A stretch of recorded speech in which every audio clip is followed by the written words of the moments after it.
শহরের শেষ প্রান্তে ছোট্ট একটা রেল স্টেশন, নাম শাহবাগ রেল স্টেশন। লোকজন বলে এই স্টেশনটা শুধু দিনের বেলায় জাগ্রত থাকে, রাতে এখানে কেবল বাতাসের শোষ শব্দ, অন্ধকার আর অদ্ভুত নিস্তব্ধতা। তবুও মাঝে মাঝে রাত দুটোয় একটা ট্রেন আসে, রাতের ট্রেন। লোকজন বলে এই ট্রেনটা নাকি বাস্তবে নেই, কোনো সরকারি রেকর্ডেও এর নাম নেই, সময়সূচিতেও নেই। এমনকি রেলওয়ের কর্মকর্তারাও মানে না যে এমন কোনো ট্রেন কখনো চলে। রাফি ঢাকা বিশ্ববিদ্যালয়ের একজন শিক্ষার্থী। সে সবসময় রহস্যময় জিনিস নিয়ে আগ্রহী।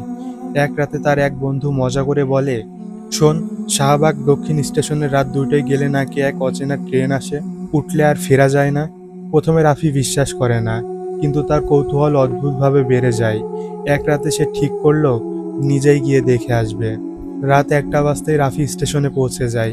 চারদিক ফাঁকা, বাতিগুলো আধা আলো আধা অন্ধকারে কাঁপছে। প্ল্যাটফর্মে কোনো মানুষ নেই, শুধু এক বুড়ো চাওয়ালা বসে আছে। রাফি হেসে জিজ্ঞেস করলো, কাকা, এখানে কি রাত দুটোয় কোনো ট্রেন আসে? বুড়ো চাওয়ালা চাচা চোখ বড় বড় করে তাকিয়ে বলল, তুমি কে বাবা? এখানে কেন এসেছো? যাও, চলে যাও, ওই ট্রেন কারো জন্য নয়। রাফি হেসে বিষয়টা এড়িয়ে গেল। ঘড়ি যখন রাত 2টো ছুলো, হঠাৎ দূর থেকে বাঁশি বাজলো। ট্রেন আসছে। শব্দটা একেবারেই বাস্তব। ধীরে ধীরে অন্ধকার ফুঁড়ে একটা পুরনো জীর্ণ ট্রেন প্ল্যাটফর্মে এসে থামলো। ট্রেনের কামরাগুলো যেন মরিচা খাওয়া, জানালাগুলো ভাঙাচোরা, কোনো আলো নেই, তবুও যেন অদৃশ্য আলোতে ভেসে আছে।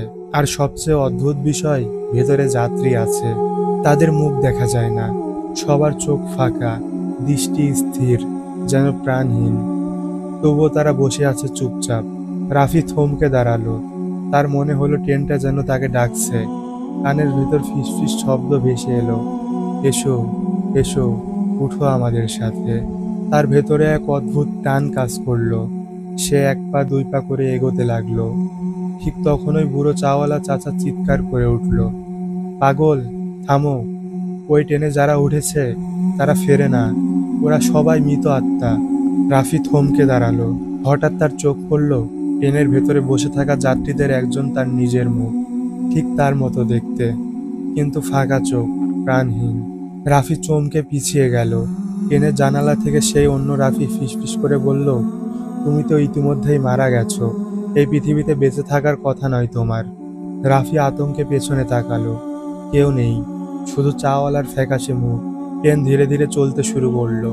আর ঠিক সেই মুহূর্তে রাফি দেখল প্ল্যাটফর্মে দাঁড়িয়ে থাকা তার নিজের শরীর, নিথর, রক্তাক্ত। পরের দিন সকালবেলা মানুষ দেখল রেল লাইনের পাশে একজন তরুণের লাশ পড়ে আছে। তার নাম রাফি। মৃত্যুর সময় আনুমানিক রাত 2টা। লোকজন এখন বলে শাহবাগ দক্ষিণ স্টেশনে রাত 2টোয় যে ট্রেন আসে সেটা আসলে মৃত আত্মাদের ট্রেন। যারা হঠাৎ অজানা কারণে মারা যায় তারা সবাই নাকি সেই ট্রেনের যাত্রী হয়ে বসে থাকে। কেউ যদি ভুল করে উঠে যায় সে আর কখনো জীবিত পৃথিবীতে ফেরে না। তাহলে প্রশ্ন হলো, আজ রাতে কি সেই ট্রেন আবার আসবে?